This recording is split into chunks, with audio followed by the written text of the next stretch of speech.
On a cold, rainy night in February of the year 2000, a 9-year-old girl named Asha Degree quietly packed her backpack with some of her favorite things, slipped out of her North Carolina home, and walked out into the darkness. She was never seen again. Today, nearly 25 years later, her disappearance remains one of America's most heartbreaking and baffling mysteries. What happened to Asha Degree? Why did she leave her home in the middle of a stormy night? And could she still be out there somewhere? This is the story of a case that continues to haunt a community and a family who has never given up hope. To understand the mystery, we first have to understand the little girl at its center. Asha Degree was born on August 5, 1990. She lived with her parents, Harold and Akila Degree, and her older brother, O'Brien, in a quiet, rural area of Shelby, North Carolina. By all accounts, the Degrees were a close-knit, loving family.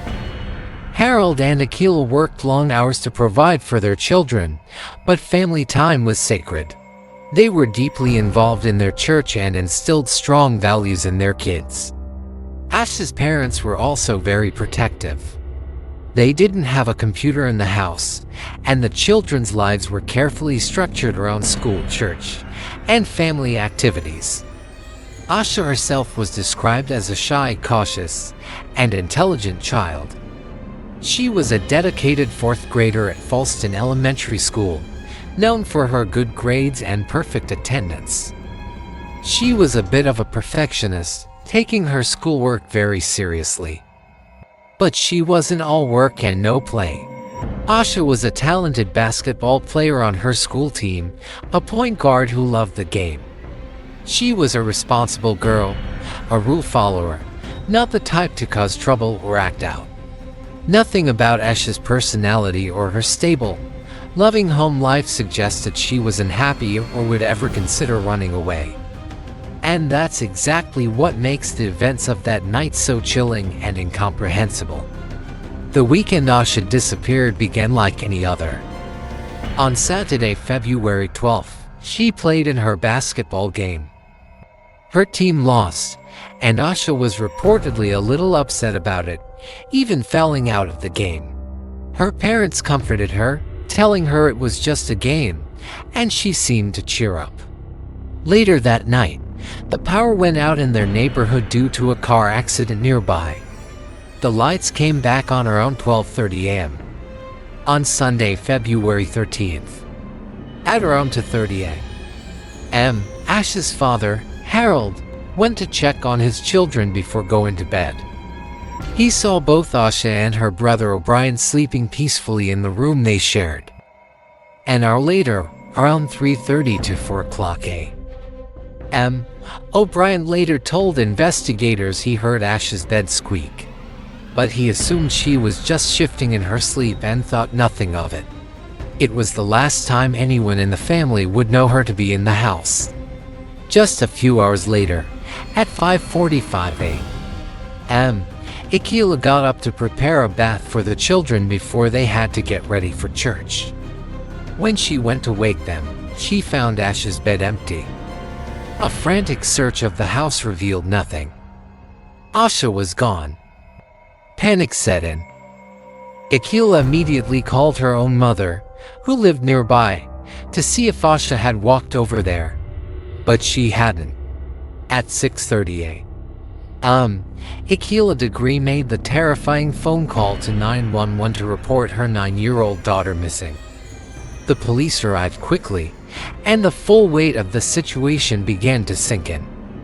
Asha had taken her backpack, which she had packed with a change of clothes, family photos, and her favorite Tweety Bird purse. It seemed she had planned to leave, but why? And where could she possibly have gone in the middle of a cold, stormy night? As the sun rose on that terrifying morning, the search began. Police, K-9 units, and hundreds of volunteers combed the area around the Degree home. They searched the woods, the nearby roads, anywhere a little girl might have gone. But the heavy rain from the night before had washed away any potential tracks, making the search incredibly difficult. Then, a crucial piece of information emerged. Two different truck drivers, traveling along Highway 18 about a mile from Ash's home, reported seeing a small child walking along the side of the road between 3:45 and 4:15 a.m. The description matched Asha perfectly, a young girl in a white t-shirt and white pants, carrying a backpack. One of the drivers, Roy Blanton, found it so strange that he circled back 3 times. The last time he approached, the little girl, who he believed was Asha, ran off the road and into the dark woods. He saw her disappear into the tree line near a local business. That was the last confirmed sighting of Asha Degree. She had vanished into the woods, into the night, and into a mystery that would span decades. In the days and weeks that followed, the investigation intensified. The FBI was called in, and Asha's face was on news channels and missing posters across the country. The community rallied around the Degree family, holding vigils and continuing the search. But despite their efforts, they found nothing. No footprints, no discarded items, no sign of Asha. It was as if she had been swallowed by the night. Investigators explored every possible angle. Did she run away? Was she trying to emulate a character from a book she was reading at school called The Whipping Boy, where two children run away and have an adventure? Or was something far more sinister at play? Was she being groomed by someone? Lured from her home with a promise or a threat? The family's strict household rules made online grooming unlikely, but investigators couldn't rule anything out. Then, a year and a half after she vanished, in August of 2001, a construction worker made a stunning discovery. More than 26 miles away from Ash's home, in a wooded area in Burke County, he found her book bag. It had been double-wrapped in plastic trash bags and buried. Inside were some of her clothes and her favorite pencil case. But there were 2 other items that deepened the mystery. The bag contained a concert t-shirt for the band New Kids on the Block and a children's book, Macaligat's Pool by Dr. Seuss. Neither of these items belonged to Asha. The book was from the library of her former elementary school, but it had been checked out long before she attended. Whose were they? And how did they end up in her bag? The discovery of the backpack was a major break, but it led to more questions than answers.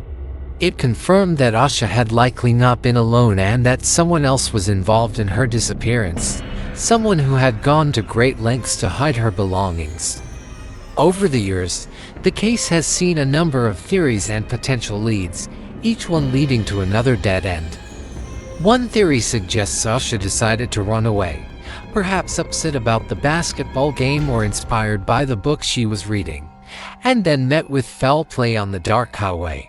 Another theory is that she was being coerced or lured by someone she knew and trusted, someone who convinced her to pack her bag and meet them that night. This would explain why she left on her own, but it doesn't explain who that person was or what their motive could have been. The discovery of the backpack so far away, carefully buried, points to an abduction. But by whom? A stranger? Or someone with a connection to the family? In 2018, the FBI released new details, hoping to jog someone's memory. They revealed that Asha may have been seen getting into a car on the night she disappeared. The car was described as a dark green, early 1970s model, possibly a Lincoln Continental Mark IV or a Ford Thunderbird. This lead breathed new life into the case, but so far, it hasn't led to a suspect. Other leads have come from more unlikely sources. Inmates have come forward over the years claiming to have information about where Ash's body was buried. Investigators followed up on these tips, even conducting digs, but each one turned out to be a false lead, a cruel twist of the knife for a family desperate for closure. The case of Asha Degree is a puzzle with too many missing pieces. Every clue seems to open a door to another hallway of questions. Why leave in a storm? Why pack a bag but not a coat? Who owned the book and the t-shirt? And who drove that green car? For Harold and Asha Degree, the past 25 years have been a journey of unimaginable pain and unwavering hope. They've never moved from their home, and Asha's bedroom remains exactly as she left it, a time capsule of a childhood interrupted. Her trophies are on the shelf, her basketball uniform is laid out, waiting for a girl who never came home. Every year on the anniversary of her disappearance, the family and the community hold a walk for Asha. They retrace the first mile of the path she walked that night, not as a memorial, but as a statement of faith. They walk to keep her memory alive, to show that she is not forgotten, and to pray that someone, somewhere, will finally come forward with the truth. They believe that someone out there knows what happened to their daughter. Someone holds the key to unlocking this mystery.